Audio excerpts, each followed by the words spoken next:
আত্মা দিয়েছেন। এই রুহটা আপনার মিজাজের সাথে, আপনার মনের সাথে খাপ খাইয়ে যদি চলে, তাহলে রব্বুল আলামিনের পবিত্র রূহ পবিত্র থাকবে। তো রব্বুল আলামিন নিজে বলছেন, নাফাখতু মিন রুহি, আমি আমার রূহ দিয়েছি তোমাদেরকে সবাইকে। আল্লাহর দেয়া রূহটা হলো পাক এবং পবিত্র। এই পবিত্র রূহটা আপনাকে একদিন ফেরত দিতে হবে আল্লাহ রব্বুল আলামিনকে। তো আল্লাহ যেমন দিয়েছিলেন পবিত্র, তেমনি আপনি যদি ফিরিয়ে দেন পবিত্র করে, তাহলে আপনার তকদিরে আলো জ্বলবে। আর আপনি যদি এই রূহটাকে পাওয়ার পর যদি তাকে গান্দা করে দেন, অপরিষ্কার অপবিত্র করে দেন, আর অপবিত্র করে রব্বুল আলামিনকে জমা দেন, তাহলে আপনার তকদির খারাপ আছে। কি করে? রূহ খারাপ হবে কিসে? আপনার আমলে, আপনার চরিত্রে। আর যদি গান্দা হয়ে যায়, তার দুটো লক্ষণ। একটা আপনি বুঝতে পারবেন দম যাওয়ার আগে, আর আরেকটা আপনি বুঝতে পারবেন না, রূহ বুঝতে পারবে, এ দেহ বুঝতে পারবে না। শিখালেন, যদি রূহ গান্দা হয়ে যেয়ে থাকে, অপরিষ্কার এবং ময়লা হয়ে যেয়ে থাকে, প্রথম লক্ষণটা আপনি জানতে পারবেন, আমি জানতে পারবো, দুনিয়ার সব মানুষ জানতে পারবে। কেমন করে জানবে? শিখেন না, কি বলছি? যখন মরণের টাইম আসবে, যখন আপনি মরবেন, ঠিক সেই মুহূর্তে আল্লাহর ফেরেশতা রূহটাকে নেওয়ার জন্য ডাক দিবে। ডাক যেটা দিবে আলেম ওলামারা জানেন, তখন রূহ বলে ডাকবে না, তখন বলবে নফস বলে। কেন? রূহ যখন দেহের ভিতরে থাকবে তখন ওটা হয়ে যাবে নফস, আর রূহ যখন নফস তখন বেরিয়ে যাবে এখান থেকে, আলাদা হয়ে যাবে দুজন, তখন এই রূহের নামটা হয়ে যাবে রূহ, অর্থাৎ এই নফসটা রূহ হয়ে যাবে। আল্লাহর ফেরেশতা আওয়াজ দিবে। আল্লাহ না করে যদি আওয়াজ দেয় জান কবজকারী ফেরেশতা এই কথাটা বলে, কি কথা? ইয়া আইয়াতুহান নাফসুল খাবিসা উখরুজি ইলা গাযাবিল্লাহ, হে খবিশ জান, বেরিয়ে এসো, আল্লাহর গজবের দিকে তোমাকে নিয়ে যাব, এখানে তোমাকে আর রাখা হবে না। এমন শব্দ যদি কানে শুনতে পায় এই রূহটা, আর আপনি তখন বুঝতে পারবেন, জানতে পারবেন, তাহলে বুঝে নিতে হবে, আমাকে যখন খবিশ বলে ডেকেছে, আমার আত্মাটাকে যখন পবিত্র বলে ডাকা হয়নি, তখন আমি এই 60 বছরের জীবনে আমার আত্মাকে আমি বরবাদ করে দিয়েছি, তাকে ময়লা মাটি যুক্ত করে দিয়েছি, এটা আর পরিষ্কার হয়ে নাই। না হলে আল্লাহর ফেরেশতা আমাকে খবিশ বলে কেন ডাক দিল? হিসাব লেগে গেল। যেটা বুঝতে পারবেন না সেটা কোনটা? রূহকে নিয়ে শটের উপরে বলছি, তাকে লেপটিয়ে কাপনে ফেরেশতারা উপর দিকে নিয়ে যাবে। রূহের স্থান আছে একটা উপর দিকে, আর রূহের স্থান আছে একটা নিচু দিকে। প্রথম আসমানের দরজাতে গিয়ে টোকা মারবে, টোকা মারে বলবে দরজা খুলে দাও, উপরে যাব। তার আগেই আসমানের দরজায় যে সমস্ত ফেরেশতারা নিযুক্ত আছে, তারা যেমন মানুষকে বিকট গন্ধ লাগতে গেলে নাক চাপা দেয়, তেমনি আল্লাহর ফেরেশতাদেরকে বিকট গন্ধ লাগবে। এখন জিজ্ঞেস করবে, কার রূহ এনেছো এটা? বলে এই রূহটা হচ্ছে দলুয়াখাড়ি গ্রামের মধ্যপাড়ার টালির বাড়ির ভেতরে যে লোকটা শুয়েছিল, ওই লোকটার রূহ আমরা এনেছি, উপরে যেতে দাও। ওই লোকটার রূহটা মরা কুকুরের মতো দুর্গন্ধ ছড়াবে। তখন আল্লাহর ফেরেশতারা বলবেন, এই নাপাক রূহকে, গান্দা রূহকে, জঘন্য রূহকে, অপবিত্র রূহকে উপর দিকে উঠতে দেওয়া যাবে না, একে নিচু দিকে নিয়ে চলে যাও। তখন আল্লাহর ফেরেশতারা ওই রূহটাকে ওখানে ছেড়ে দেবে হাত থেকে, আর যেমনি ছেড়ে দেবে সেখান থেকে রুহটা নিচে দিকে নামতে নামতে নামতে নামতে সাতটা ভাগ জমিনের তলায় যেখানে সিজ্জিন বলে জায়গাটা আছে, যেখানে যত জাহান্নামী মানুষ হবে, শয়তান মারদুর মুনাফেক বেঈমান হবে, তাদের রূহগুলো যেখানে রাখা আছে সেখানে গিয়ে জমা হয়ে যাবে। আল্লাহ ঘুরিয়ে দিলেন, আমি তোমাকে এই আত্মা দিইনি, তোমাকে যে আত্মাটা দিয়েছিলাম সেই আত্মাটা যদি ঠিকঠাক করে আমাকে ফিরিয়ে দিতে, তাহলে যেখান থেকে ছেড়েছিলাম ওখানে আবার জায়গা দিতাম। এটা আমার নানা সভাপতি সাহেব যিনি বসে আছেন, ইনারা সব কথাগুলো বুঝছেন বেশি, আমরা একটু কম বুঝছি। রুহের একটা জায়গা আছে এবং হাদিসে রব্বুল আলামিনের নবী বলেছেন, আর রুহ জুনুদুন মুজান্নাদাতুন, উপরে আসমানে ইল্লিন নামক জায়গাতে রুহগুলো রাখা আছে। দরকার মোতাবেক দুনিয়াতে আসছে আসছে আসছে, আর আবার দুনিয়ার জীবন শেষ করার পরে দুই ভাগে ভাগ হয়ে যাচ্ছে। একগুলো চলে যাচ্ছে সিজ্জিনে, আর একগুলো আবার ফিরে চলে যাচ্ছে সেই উপরে ইল্লিনে। এবার আপনাকে বলছি, ব্যবহারটাতে কি করে মানুষের রূহকে অপবিত্র করে। কি ব্যবহার? আল্লাহ যা বলেছেন করতে তা করলে রূহ পাক থাকবে, আল্লাহ যেটা বলেছেন না করতে তা না করলে, তা যদি না মানেন রূহ গান্দা হবে। আল্লাহর কানুন হচ্ছে দুইটা, একগুলোর নাম হলো করো আর একগুলোর নাম হলো ছাড়ো। একগুলো ছেড়ে দেওয়া আর একগুলো হলো আঁকড়ে ধরা। যেটা আঁকড়ে ধরা সেটাকে ধরে থাকেন, যেটা ছেড়ে দেওয়ার সেটাকে ছেড়ে দেন, আপনার আত্মাটা রূহটা পরিষ্কার থাকবে। কিন্তু এবার বলেন, চুরি করতে হবে কি না? অথচ গতকালকে জালসার স্টেজের পাশ থেকে ধানগাড়া বিশনপুর অঞ্চলে আমি কালকে ছিলাম, বেলা 1টার সময় জালসা শেষ হলো, একটা পালসার মোটর সাইকেল ওখান থেকে চুরি হয়ে গেল। কে চুরি করলো? জালসা শুনতে কি অমুসলিমের বেটারা এসেছিল? আসেনি, আসেনি, মুসলমানের বাচ্চা চুরি করে নিল। এই মজলিসে আল্লাহ আমাকে মাপ দিও, পাবলিক আপনারাও মাপ দিবেন।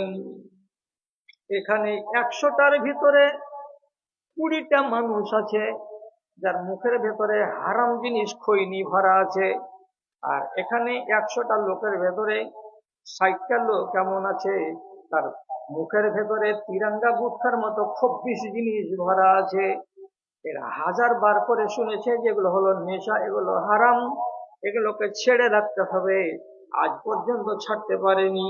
তাহলে মজলিসে যারা বসে আছে এরা কি বেদিনের বেটা, এরা কি মুশরিকের বেটা, এরা কি কাফেরের বেটা? না, এরা কেউ কাফের নয়, এরা সব কটা মুসলমানের বাচ্চা। হারামকে ছেড়েছে কি ছাড়েনি? হারাম ধরে আছে। আচ্ছা, আর কি?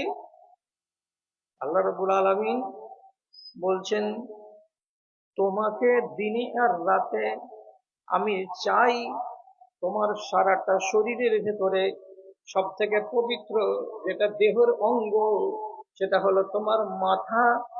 মাথার ভেতরে সবচাইতে মুহাব্বতের জায়গা হলো তোমার কপাল। তুমি আমার নামে পাক জমিনে দিনে আর রাতে 5 বার কপালটাকে টেকিয়ে দাও। যখন তুমি জমিনে কপালটা টেকিয়ে দেবে তখন তুমি আমার নিকটে চলে আসবে, তুমি আমার কাছে চলে আসবে। আর আমার কাছে এসে যদি আমাকে বলো, তো যেটা কথা বলবে আমি রব তোমার সে কথাটাই শুনবো, আমি তোমাকে খালি হাত ফিরিয়ে দেব না। জি হ্যাঁ, আল্লাহ কোরআনে বলছেন, ওয়াস্তাঈনু বিস-সাবরি ওয়াস-সালাহ, যত রকমের মদদ নেওয়ার আছে তুমি নমাজ পড়ো আর নিজের দেহটাকে আল্লাহর কাছে করো। আল্লাহর কাছাকাছি এসে তুমি আল্লাহকে বলো, তোমার কাজ হবে। সিজদাতে পড়ে দোয়া করা। কি দোয়া করবেন? ঝামেলা করিয়েন না, খালি শিখে রাখেন। আপনি পাবলিক আরবিতে দুয়া মুখস্থ নাই, 2 রাকাত নফল নামাজ পড়বেন, তো নফল নামাজে সাজদাতে গিয়ে আপনি যদি বানাওয়াটি দুয়া বলেন, এমনি বানাওয়াটি দুয়া, তো এক দল আলেম বলছেন নিজের ভাষাতেও যদি বলে তবুও নমাজ নষ্ট হবে না। নিজের ভাষাতে, আরবি ভাষাতে নয়। এক জাহান আলেমের ফতোয়া হলো এই, ফরজ নামাজে নয়, নফল নামাজের ভিতরে সাজদাতে পড়ে গিয়ে যদি আল্লাহ তাআলার কাছে চাই, তো রব্বুল আলামিন বলছেন আমার নিকটে আসতে গেলে বান্দাকে আমি বঞ্চিত করে পাঠাই না, যেটা চাইবে সেটাই সে পেয়ে যাবে। কি চাইছেন? রুজি চান? চান না? আপনাকে রুজি চাইতে বলা হচ্ছে তো সাজদাতে। কি চাইছেন? বেটি সাবালিকা আছে, বিয়ে হয় না, আপনি বর চাইছেন, আল্লাহ তাআলাকে সাজদাতে বলেন। অসুখ হয়ে পড়ে আছেন, আল্লাহ তাআলাকে বলেন অসুখ ভালো হচ্ছে না, আল্লাহ তুমি আমাকে শিফা দাও। কি অভাবটা আছে, অভিযোগটা আছে, আপনি যেটা বলবেন সেটাই পাওয়া যাবে। এখন এই কথার মূলে যদি পরীক্ষা করতে যাই, তো ভালো করে বুঝেন, যারা নামাজ পড়ে তারা মুসলমান, যারা নামাজ পড়ে না তারা মুসলমান থেকে খারিজ, তারা হলো বেঈমান শয়তান। যারা নামাজ পড়ে না তারা যদি মরে যায়, সৌদি আরবের মুফতিদের ফতোয়া আছে এবং তাদের আমল পর্যন্ত আছে, যদি জানতে পারে এই লোকটা মারা গেছে, নামাজি ছিল না, তাহলে তাকে ধোয়াবে, ধোয়াবের পরে কাফন দেবে, মিউনিসিপ্যালিটির লোকেরা বাড়ি থেকে নিয়ে যাবে, যাওয়ার পরে তাকে কোনো কবরস্থানে সমাহিত করবে না, কোন একটা পাহাড়ের চূড়ায় নিয়ে যাবে, আর যাওয়ার পরে তাকে উপরে শূন্য পাহাড়ের উপরে রেখে দিয়ে চলে আসবে। ওখানে যদি চিল কাক থাকে তো তাকে খাবে, আর চিল কাক যদি না থাকে তো শুকিয়ে শুকিয়ে আমচুর হয়ে হয়ে হয়ে হয়ে শুকিয়ে শুকিয়ে ওখানেই পড়ে থাকবে। আরবের লোকেরা যদি জানতে পারে যে নমাজি নয়, ওর জানাজাই হবে না, বাকিতে কবর হবে না, জান্নাতুল মুআল্লাতে কবর হবে না, ওর পাহাড়ের চূড়ায় রেখে দিয়ে চলে আসবে। এবং সঠিক ফতোয়া কি? লোকটা নমাজি ছিল না, যদি এই গ্রামে মারা যায় তাহলে ফতোয়া হলো যেই ওই লোকটা যেদিন মারা যাবে সেদিন দলুয়াখালী গ্রামের লোকেদের যেটা সরকারি কবরস্থান আছে, ওই মুসলমানদের কবরস্থানে তাকে মাটি দেওয়া যাবে না। ওইখানে মুমিনিন মুসলমানদের লাশ আছে, ওই জায়গাতে কাফেরকে পুঁতা যাবে না, কাফেরকে মাটি দেওয়া যাবে না। ওকে অন্য কোনো এক জায়গায় বাবুরের গাছের তলায়, হিদুলের গাছের তলায়, কিংবা তার বাপের বাঁশ বাগানে একাই তাকে কবর দিয়ে দাও, মুসলমানদের কবরস্থানে তাকে দাফন করা যাবে না। এটা তো আইন। এখন আপনি বলেন খকবাস্তে গাঁওজার এ মজলিসে 2000 লোক বসে আছেন, কতটি লোক আল্লাহর আইন অনুযায়ী মুসলমানদের কবরস্থানে ঘুমাতে পাবেন বা সমাহিত হওয়ার সুযোগ পাবেন? আল্লাহ তুমি জানো। কেন? আক্কেলটা হয়ে গেছে, বুদ্ধিটা হয়ে গেছে মুশরিকদের মতো। কি করে হলো এরকম? একটা দাড়িওয়ালা লোক, টুপি মাথায় দেওয়া লোক, আল্লাহর শরীয়তকে মানে না, সে বলল খোঁজ নিয়ে দেখো গা, বেটিকে জমি দেয়নি, সব জমি বেটাকে লিখে দিয়ে বসে আছে। দাড়িওয়ালা নয়, তবুও টুপি মাথায় দেয়, একটু নমাজের জাগুলো করে। লোকটার খোঁজ নিয়ে দেখো গা, এর ভেতরে অন্যান্য দোষ আছে। কেমন দোষ? এ লোকটা হারাম ব্যবসা করে, সুদের সঙ্গে জড়িয়ে আছে। ওকে 1000 বার বুঝাতে গেলে সুদের ব্যবসা ছাড়েনি। বাড়ি করেছে সুদের টাকায়, গাড়ি করেছে সুদের টাকায়। যে মানুষটা সুদখুরি করে মরবে সে মানুষটা তো জান্নাতি নয়। কত আছে এমন। সব বস্তে গাঁওজার চায়ের দোকানে আশেপাশে যদি কোনো পীরমোহনী থাকে, মাগরিবের টাইমে চা খেতে গিয়ে বসে আছেন, ওই বেঞ্চের ভেতরে গাইড মুসলিমটাও আছে, উজ্জ্বল কুমার আছে, হরেন আছে, তারপরে তপন আছে, শঙ্কর আছে, বিভিন্ন লোক নামের চার দোকানে চা খাচ্ছে। আপনিও খাচ্ছেন, আজান পড়ে গেল, হাইয়া আলাল ফালাহ, হাইয়া আলাস সালাহ, নামাজ পড়তে এসো। নামাজ পড়তে যদি না আসবে তো আল্লাহ তাআলা আবার বলাচ্ছেন হাইয়া আলাল ফালাহ, তোমার কল্যাণের জন্য তুমি এসো, তোমার লাভের জন্য এসো। তারপরে যদি দেখা যায় আপনার পাছাটা বেঞ্চে লেগেই আছে, আপনি নিজের পাছাটা বেঞ্চ থেকে ছাড়াননি, আল্লাহর ডাক আপনাকে বেঞ্চ থেকে খিঁচতে পারলো না, টানতে পারলো না, আপনি ওই জায়গাতে বসেই থেকে গেলেন। তো যেমন সুজল, যেমন উজ্জ্বল, যেমন আর আর লোকগুলো বেঞ্চে বসে থেকেই গেল, নামাজ পড়তে গেল না। ওর তো নামাজ নাই, আপনার নামাজ ছিল, অথচ আপনি তাদের মতো বসে থেকে গেলেন। তাহলে আপনি ইনসাফ করে বলেন তো, যে ওই তপন কুমারের থেকে আর স্বপন কুমারের থেকে আর আপনার মতো নুরুল ইসলামের মাঝখানে কয় আনা তফাৎ আছে রে দাদা? ফরক আছে? নাই? এরকম লোক কতটি পাবেন? যে ঝাঁকে ঝাঁক। যেদিন ইজা যা সূরাটা নাজিল হলো, যেদিন ইজা যা সূরাটা নাজিল হলো, একটু মাথাটাকে নাড়ান না জি। এই সূরাটাতে কি লেখা আছে? যে ইয়াদখুলুনা ফি দীনিল্লাহি আফওয়াজা, ইসলামের ভেতরে ঝাঁকে ঝাঁক, ঝাঁকে ঝাঁক মুশরিকেরা ঢুকতে লাগবে, আর দ্বিধা করবে না, আর জ্বালা যন্ত্রণা করবে না। এখন সারি সারি সারি সারি লোক ইসলামে দীক্ষিত হবে। তো যেদিন এমন পজিশনটা তৈরি হবে, হে নবী, সেই দিন আপনাকে আর দুনিয়াতে রাখা হবে না, আপনাকে আসমানে নিয়ে চলে যাওয়া হবে, দায়িত্ব শেষ। তো ইসলামে ঢুকেছিল মানুষ দলে দলে, দলে দলে। আবার ওলামায়ে দ্বীন বলছেন কি, বিভিন্ন হাদিসের আলোকে যেভাবে দলে দলে মুসলমান হয়েছে, ইসলামে ঢুকেছে, একদিন আসবে যে ওই রকম দলে দলে ইসলাম থেকে মানুষ বেরিয়ে যাবে, দলে দলে বেরিয়ে যাবে, দলে দলে বেরিয়ে যাবে। ওই দিন কি এসেছে এখন আমাদের দেশে? না, আসেনি। আপনি বলছেন আসেনি, আমি বলছি আসছে, এসে গেছে। কেমন করে? আমি চিনি না, কিন্তু আপনাকে চিনিয়ে দিচ্ছি। কি কথা বলে চিনাচ্ছি? লা ইয়াজনি জানি হিনা ইয়াজনি ওয়া হুয়া মুমিন। কোন মানুষ যদি জেনা করে, জেনা করার সময় মানুষটা মুমিন থাকে না।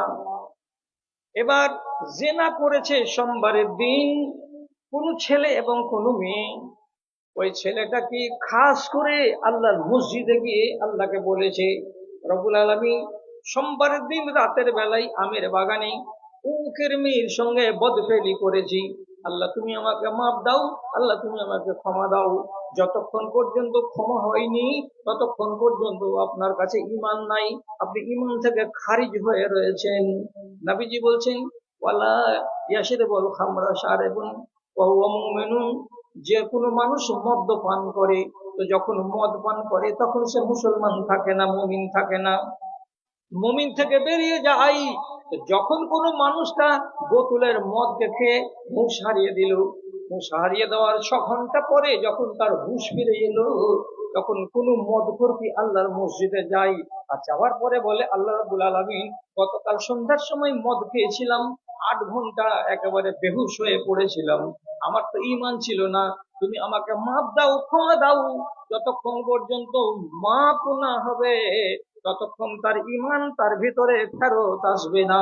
কিন্তু আমাদের দেশের হাজার হাজার মদখোর মদ খাওয়ার পরে আল্লাহর কাছে মাপ চাইনি, হাজার হাজার চোর চুরি করার পরে আল্লাহর কাছে মাপ চাইনি, হাজার হাজার ব্যভিচারী ব্যভিচার করার পরে আল্লাহর কাছে মাপ চাইনি। এর মানে হলো কি, সে এখন ইমানদার হয়ে নাই, ইমানের সীমানা থেকে বেরিয়ে গেছে। আল্লাহর কসম খেয়ে বলছি, ওই লোকগুলো এই হালাতে যদি মরে যায়, তাহলে মুসলমানের মরণ তার হলো না। কত আউট হয়ে বসে আছে, হিসেব করেছেন? আরো হিসেব করেন না। তবে একটা কথা বলছি, ঘড়িতে 12টা বাজবে না তার আগে আপনার জন্য 12টা না বাজে? কথাটা বুঝতে পারলেন তো? এত তাড়াতাড়ি 12টা বাজায়েন না আপনি। আমি অনেক দূর থেকে এসেছি, আমাকে খানিকক্ষণ কথা বলতে দেন। আর একটা বলছি, কবে যে আপনার বাড়ি থেকে, আপনার দেশ থেকে ইমান ঝাঁকে ঝাঁকে লোক পালিয়ে গেছে, খেয়াল করেন? একটা উদাহরণ দিই। রাসূলুল্লাহ বলছেন, মান তারাকা সালাসু জুমাআতিন তাহাওয়ানান কাআন্নাহু নাবাজাল ইসলামা ওয়ারাআ জাহরিহি। কোন মানুষ যদি পর পর পর পর 3টা জুমাকে ছেড়ে দেয়, কারণে, বিনা কারণে, বিনা অজুহাতে 3টা জুমাকে যদি ছেড়ে দেয়, তো রসুল বলছেন সেই লোকটা যেন ইসলামকে একটা ডালিতে করে নিয়ে বাড়ির পিছন দিকে গিয়ে একটা খাল করে দিয়ে খালে পুঁতে দিয়ে চলে আসলো। তার মানে ওর কাছে ইসলাম বলে আর কিছু বাকি না। আপনি বলেন, এরকম লোক দলুয়াখাড়িতে আছে, ধাউতাতে আছে, ডাঙ্গিতে আছে, রাসাকুয়ার শেরশাবাদের গ্রামগুলোতে এরকম লোক আছে? কথা খুব সত্য। ঝাঁকে ঝাঁকে ইসলাম থেকে বেরিয়ে যাবে। আচ্ছা, আপনি আমাকে জিজ্ঞেস করেন, বলে সাহেব এমন হচ্ছে কেন? এমন কেন হচ্ছে? এমন কেন হচ্ছে তার সাথে সাথে আপনি প্রশ্ন করছেন, তোমরা কি ওয়াজ করো না নাকি? জি, ওয়াজ তো করছি। তোমরা কি সহি হাদিস গুলো বলো না নাকি? জি, সহি হাদিস তো বলছি। তারপরেও কেন মানুষ এরকম হচ্ছে? এর জবাব আমি কি দেবো আপনাকে? এর জবাব হলো সোজা। কি সোজা? সিগারেটের প্যাকেটে লেখা আছে, সিগারেটের প্যাকেটে লেখা আছে, কি লেখা আছে?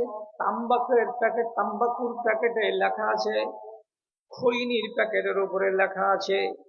শুধু লেখা নাই রে দাদা, এই গলার ছবিটা দেওয়া আছে, যেখানে ক্যান্সারের ঘাগুলো দগ দগ দগ দগ করে তাকাচ্ছে আপনার দিকে, লাল টুকটুকে হয়ে যে ঘা হয়, তো সেই ঘায়ের ছবি দেওয়া আছে কিসে?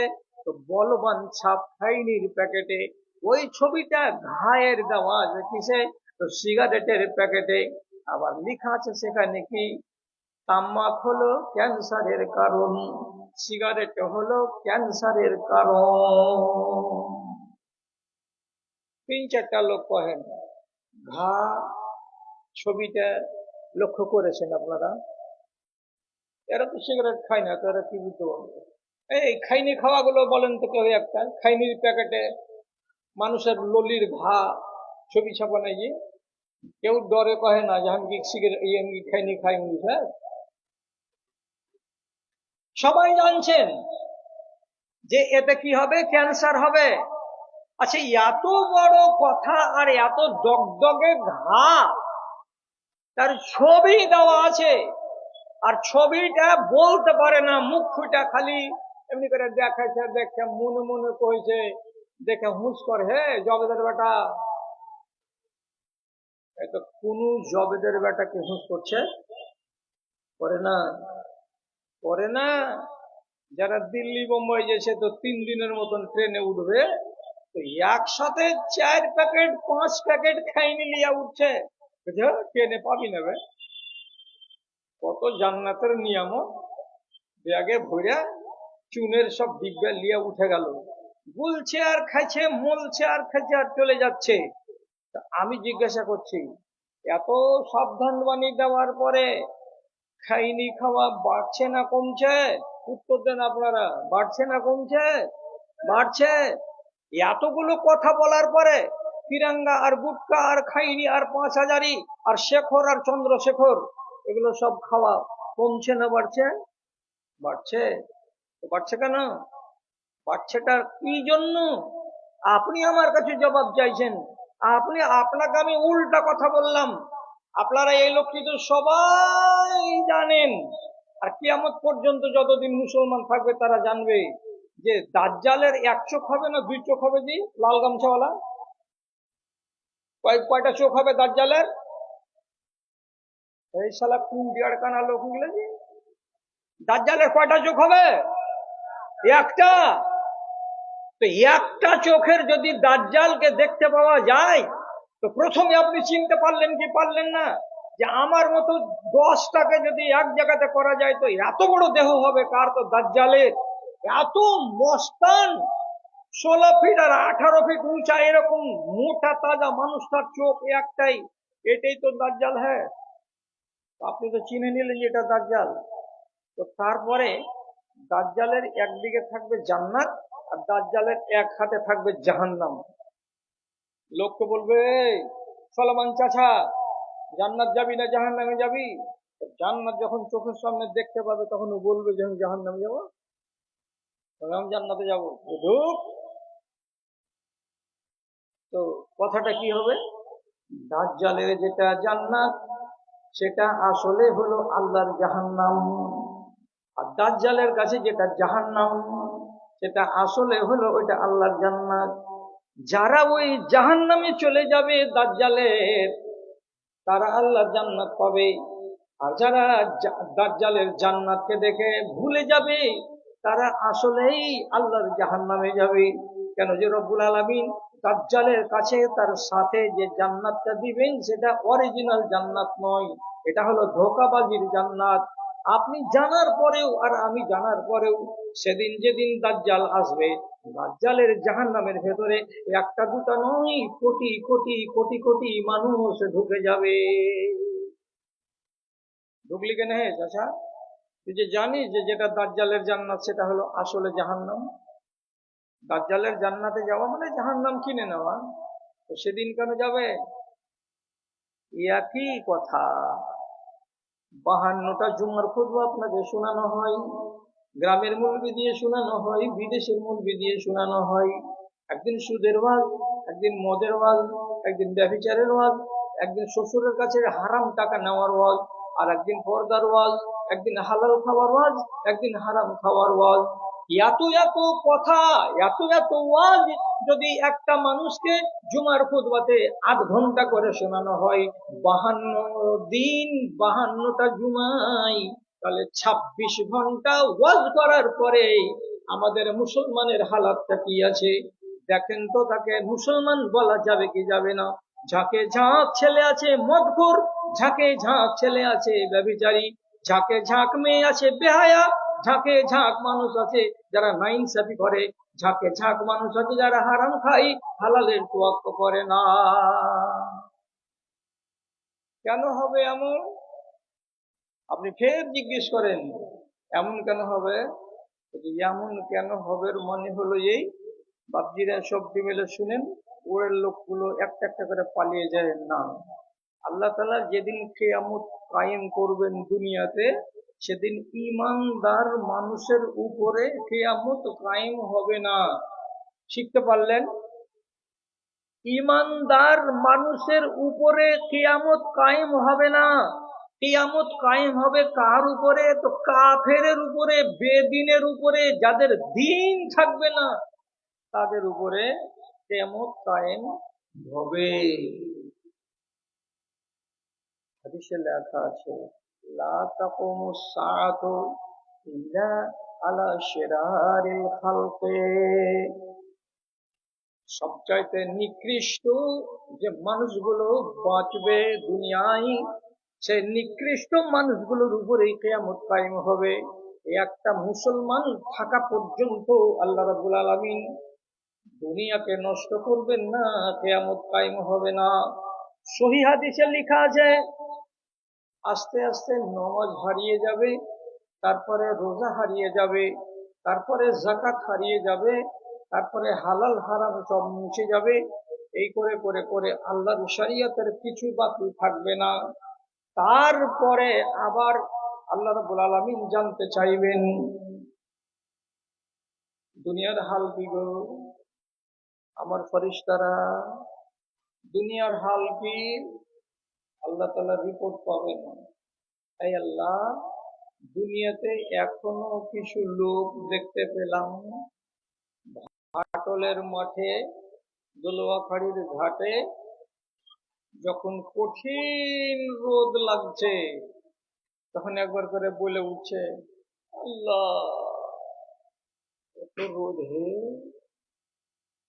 যখন কঠিন ঠান্ডা লাগছে তখন বলে আছে, আল্লাহ আজকে যে শীত পড়েছে রে। শব্দটা কি বলছে? আল্লাহ। তাহলে আল্লাহ বলা লোক এখনো আছে। রব্বুল আলামিন বলছেন এখনো দুনিয়াকে পয়মাল করা হবে না। বেদিন আছে বটে, কিন্তু তার মাঝখানে দুটা চারটা করে আল্লাহ বলা লোক আছে। এর মানে হলো কি, দুর্বল থেকে দুর্বল কোয়ালিটির মুসলমান আজও বেঁচে আছে। অতএব এখনো কিয়ামত কায়েম করব না হাত্তা লা ইয়াবকা আলা জাহরিল আরজে আল্লাহ আল্লাহ। যেদিন দেখা যাবে দুনিয়াতে আল্লাহ বলার একটাও লোক নাই, সেদিন আল্লাহ রাব্বুল আলামিন দুনিয়াকে পয়মাল করবে।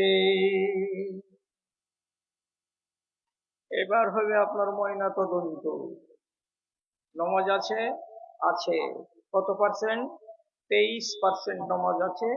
সমীক্ষা বলছে 23% নমাজ আছে। বাদ বাকি 77% নমাজ নেই। তার মানে এতটি লোক নমাজ পড়ে না। তাহলে এই 23% লোক কমতে কমতে 5%-এ চলে আসছে। কতদিন টাইম লাগবে দাদু? আর ধরে নেন 50 বছর। আর যে হারে অধর্ম উন্নতি করছে, 50 বছর পরে আল্লাহর কসম খেয়ে বলছি যে এইরকম ঘটে যাবে যে মুসলমানের সমাজে আর বিবাহ থাকবে না। ভারী লাগছে কি বা? না কথা উল্টা লাগছে? যদি উল্টা বলি তো বলেন, ওখান থেকে ইশারা করে আমি ছেড়ে দেবো এইগুলো কথা, সোজা কথা বলতে শুরু করবো। আর 50 বছর পরে দেখবেন নমাজি খুঁজে পাওয়া যাবে না।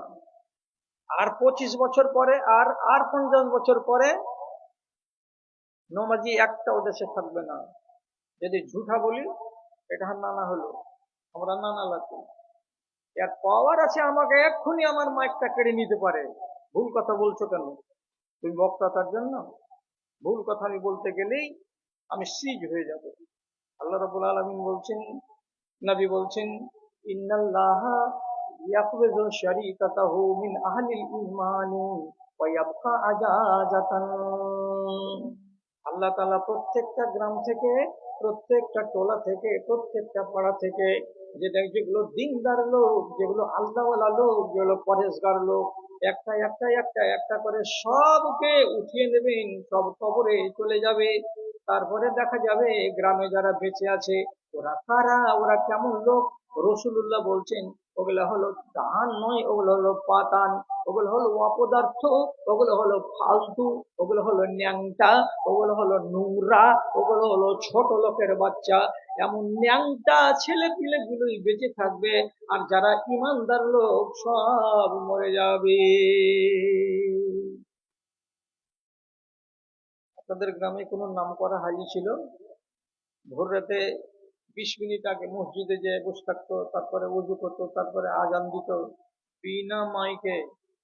আর এক একটা লোক ওই যুগে ছিল যে তাদের বিনা মাইকের আজানেই মানুষের নামাজে যেত।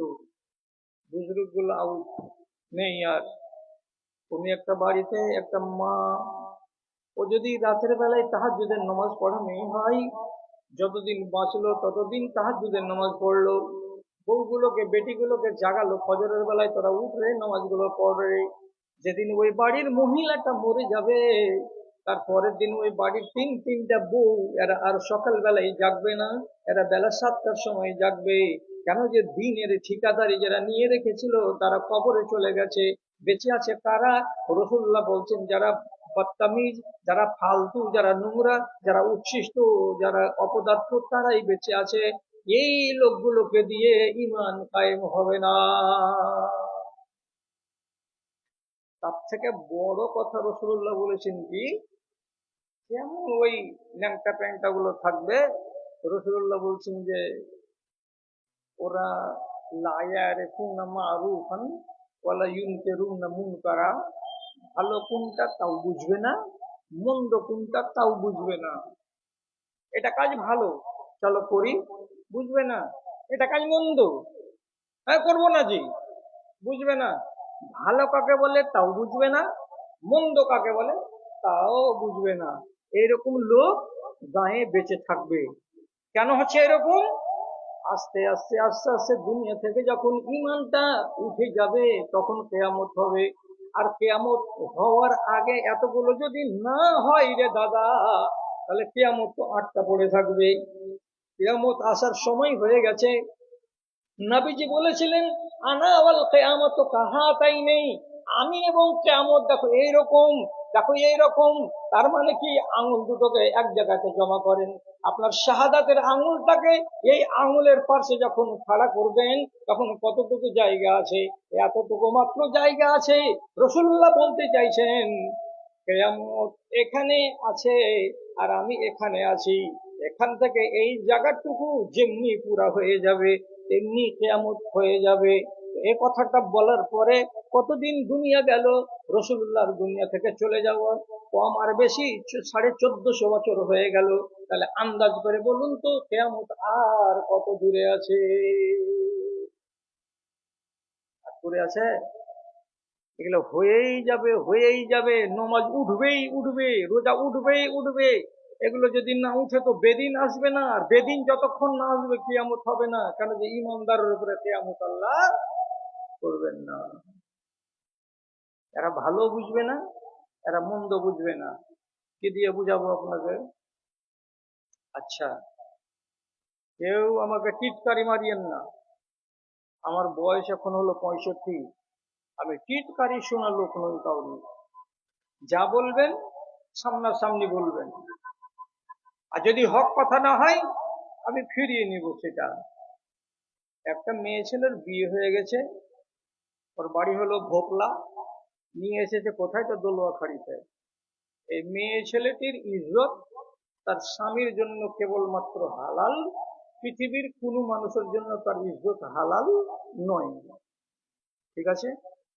ওই মেয়ে ছেলেটিও জানে যে আমার ইজ্জত আমার স্বামীর জন্য একমাত্র হালাল, পৃথিবীর কোনো লাট সাহেবের বেটার জন্য আমার ইজ্জত হালাল নয়। এবার দোলুয়াখাড়ির একটা ছেলে, বিবাহ করা হয়েছে 3 মাস, বাড়িতে বিবিকে রেখে গেছে, আর একটা এত বড় 35,000 টাকার অ্যান্ড্রয়েড মোবাইল দিয়ে গেছে। দিয়ে বলছে, রোজিনা বড় মোবাইলটা দিন, সারাদিন কাজ করার পরে সন্ধ্যাতে যখন বেড়াতে যাব তখন ফেসবুকটাকে চালু করে, হোয়াটসঅ্যাপটাকে চালু করে তোর মুখখানা দেখবো, তুই আর মুখখানা দেখবি, কথা বলবো তো মনে হবে যে বাড়িওয়ালির কাছে আছি, দুঃখ ভুলে যাব, সুখ সুখ সুখ সুখ করেই থাকবো। এই জন্য তোকে বড় মোবাইলটা দিয়ে গেলাম। যারা আগকার বুড়া, এরা মোবাইল কি জিনিস বুঝেই না, আর অ্যান্ড্রয়েড তো অনেক দূরের কথা। বহুকে দিয়ে গেল অ্যান্ড্রয়েড মোবাইল দিল্লি খাটতে। বহু এবার মোবাইল টিপে টিপে, এগুলো সিস্টেমকে বলা হয় চ্যাটিং করা। চ্যাটিং মানে কি? এখানে ঘরে বসে বসে ওই ভাটলের কোন বেটা ছেলের সাথে আর লাইন লেগে গেল, এর বাড়ি নেপাল, ভূপালের একটা বেটা ছেলের সাথে আর লাইন লেগে গেল। এটার নাম কি? এটার নাম হলো ফেসবুক, আর এটার নাম হলো হোয়াটসঅ্যাপ। তো বহু এগুলো করে চালাতে চালাতে একটা বেটা ছেলের সাথে আবার লাইন ক্লিয়ার হয়ে গেল। কথা হলো কি যে ওই স্বামীর কাছে তোর থেকে হবে না, তুই চলে আয় আমার কাছে, ওর থেকে বেশি সুখ আমি দিব। বহুটাকে ফোনে ফোনে রাজি করে নিল। হঠাৎ শ্বশুরের বাড়ি থেকে বহু একদিন আউট, নেই। খুঁজ খুঁজ খুঁজ খুঁজ খুঁজ, থানাতে যে ডায়েরি করছে যে স্যার, আমার বৌমা মোসাম্মদ রোজিনা খাতুন আজ রাত 11টার পর থেকে খুঁজে পাওয়া যায় না। থানার দারোগা বলছে, তোমাকে মূল বিরামাল করে যে রসুলকে জিজ্ঞেস করেছিল, রসুল মুরগি হারালে কি করতে হবে? বলছে এলান করো, মালিক এসে নিয়ে যাবে, আর না তো তুমি খেয়ে নিবে, 5 ভাগের 1 ভাগ সাদকা করে। একটা লোক বলছে, রসুল যদি উঁটকে পাওয়া যায়? তো রসুলের চোখ লাল হয়ে গেল। এই খ্যাপা, উঁট হারাই কোনোদিন? উঁট জীবনে হারাবে না। ওর কাছে পানি আছে, আর ওর কাছে চারা খাওয়ার জন্য মাঠ আছে, ও যে কোনো একটা দিন মালিকের বাড়ি ফিরে চলে আসবে। উঁট হারাই না। তো তোমাদের শরীয়তে যদি উট না হারায়, তো 18 বছর বয়সের রোজিনা খাতুন একটা বেটি ছেলে উট কেমন করে হারিয়ে গেল? হারাইবার তোমরা এখানে মিসিং ডায়েরি করিও না, খোঁজ খাজলিয়া দেখো গা কাহরে বহিলে যে ঢুকা আছে। ঠিকই 6 দিন পরে খবর পাওয়া যেতে কি যে ভোকলাল লোকের সাথে চলে গেছে, যে কাজীর কাছে গেছে, যে বিয়ে করে নিয়েছে। বাপজিরা, আপনারা যদি বেশি না জানেন তো একটু কম করে বলেন, যে এই বাড়ির বউটা বেরিয়ে চলে গেল আরেক গ্রামের ছেলের সঙ্গে, আর ওকে বিয়ে করে নিল। তো এই বিয়েটা হবে? হাজি বাপ হবে? হবে না। যতক্ষণ পর্যন্ত ওই মেয়েটিকে তালাক না দেওয়া যাবে, তালাক দিয়ে 90 দিন পার হবে, তখন অন্য ছেলে বিয়ে করতে পাবে। আর যদি বেটি ছেলেটা কি করে, খোলা করে নিতে গেলে 1 মাস পরে অন্য ছেলেকে বিয়ে করতে পারে। এইখান থেকে পালিয়ে গেল মুজিবুরের স্ত্রী, আর একটা ছেলেকে বিয়ে করে নিল, বিয়ে পড়িয়ে দিল কি আজকালকার জমানাতে বেঈমান কাজী। বেলা 10টার সময় খোলা করে দিল, চিঠি পাঠিয়ে দিল ব্যাক ডেট দিয়া, চিঠি পা নেই না পা মুজিবুর দি চুলকা। পর স্ত্রীকে ফের বিকেল বেলাতে এই ছেলেটার সঙ্গে বিয়ে পড়িয়ে দিল, বিয়ে পড়িয়ে দিয়ে নতুন বউ নিয়ে ছেলেটা বাড়ি চলে গেল। যখন 1 মাস হয়েছে, মন ভরে গেছে দুজনেরই, তখন এই মেয়ে লোকটাকে খ্যাটমেট করে বাপের বাড়ি পাঠিয়ে দিয়েছে। তারপরে এবার খুনে খুনে দিল্লিতে বোম্বাই কথা বলছে, তুমি বাড়ি কখন এসবে?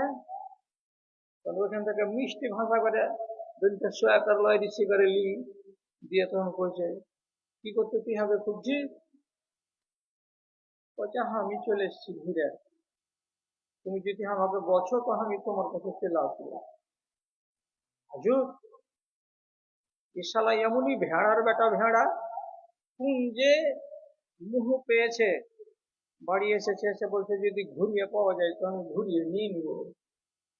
আপনি তো হাঁড়িটাতে যে কুকুরে মুখ দিয়ে দিয়েছে, তো এই কথাটা তুই বুঝিস না নাকি বলতো? তুই যে বলছিস আমি ঘুরিয়ে নিয়ে নিব মানে? এবার আপনাকে জিজ্ঞেস করে বলছি, এই মেয়ে ছেলেটা কি তার আগের স্বামীর কাছ থেকে ছাড়ান পেয়েছে? না, পাইনি। এখনো মেয়ে ছেলেটি তার আগের স্বামীর বাঁধনেই আছে, আগের স্বামীর স্ত্রী হয়েই আছে। যদিও বিয়ে দিয়েছে কাজী সাহেব, এটা হারাম, এবং মেয়ে ছেলেটি ওই ছেলেটার সঙ্গে যে সহবাস করেছে এটাও হারাম। সহবাস করে নিয়েছে বলে বিবাহ বন্ধন নষ্ট হবে না, আগের স্বামীর বিবাহের বন্ধনেই এখনো আছে।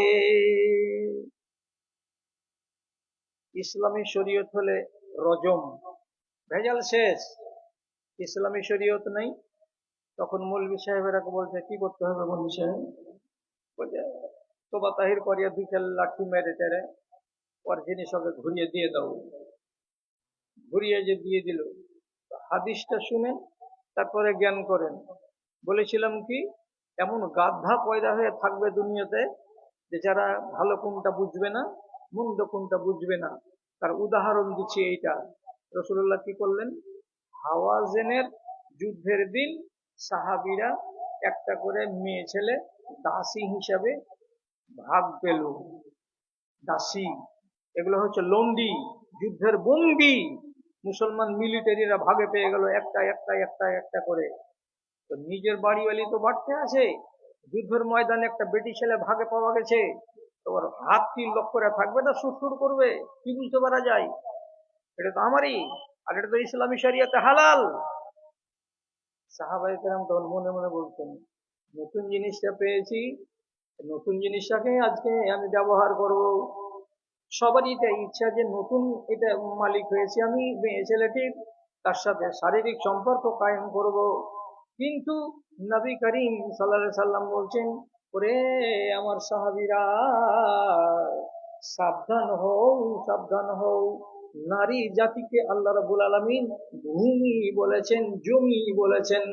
যে জায়গাতে বসে আছেন এই জমিতে টমাটোর হবে, আলু হবে, পটল হবে, মূলা হবে, আর নারী জাতিকে যে জমি আল্লাহ তাআলা বলেছেন, ওই জমি থেকে ফসল কোন বেলা ফলবে, ওই ফসলের নাম হলো মাওলানা, ওই ফসলের নাম হলো ডাক্তার, ওই ফসলের নাম হলো মাস্টার।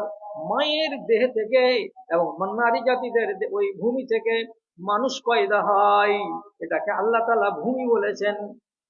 তার জন্য নবীজি বলছেন, এই মেয়ে ছেলেটি কোন একটা লোকের স্বামী ছিল, অতএব এই মেয়ে ছেলেটির পেটের ভেতরে সেচ দেওয়া আছে। ভালো করে বুঝবেন, লুকাই তো কথা বলছি, এত বেশি করে খোলা যাবে না। রাসূলুল্লাহ বলছেন, এই মেয়ে ছেলেটির জমিতে সেচ দিয়েছে তার মালিক, তার মানে তার স্বামী। সুতরাং নবীজি বলছেন, লা ইয়াসকি আহাদুকুম মাআহু যারা গায়রিহি। আমার সাথীরা, তোমরা ভালো করে শোনো, পরের জমিতে তোমরা পানি দিতে যাও না, পরের জমিতে তোমরা সেচ দিতে যাও না। কেন যে এই জমিতে সেচ দেওয়া আছে, পানি দেওয়া আছে, এই জমিতে বিছন ফেলা আছে। কেমন করে তখন কাজ হবে? কখন সেচ দিতে পাওয়া যাবে, অর্থাৎ মিলন করতে পাওয়া যাবে? তো নবীজি বলছেন, রেহেমটা পাক আছে কিনা এটা জানতে হবে। কি দিয়ে জানবো? অপেক্ষা করো, অপেক্ষা করো। মেয়ে ছেলেটির যদি মাসিক হয়ে যায়, তাহলে বুঝে নিতে হবে পেটে বাচ্চা নাই। যেমনি মাসিক থেকে পাক হবে, তার রেহেমটা খালি আছে, ওখানে ফসল আর নাই, তখন তুমি তার সাথে মেলামেশা করো। আর যতক্ষণ পর্যন্ত তার একটা মাসিক না হবে, ততক্ষণ পর্যন্ত তার সাথে মিলামিশা করিও না, এটা পরের জমি এখনো হয়ে আছে। তাহলে তুমি তার শরীরটাকে নিয়ে খেলাধুলা করতে পারো, কিন্তু তার সঙ্গে মিলামিশা করতে পারা যাবে না। যদি কোনো মেয়ে ছেলের বিবাহ হয়নি, বিবাহ হয়নি এমন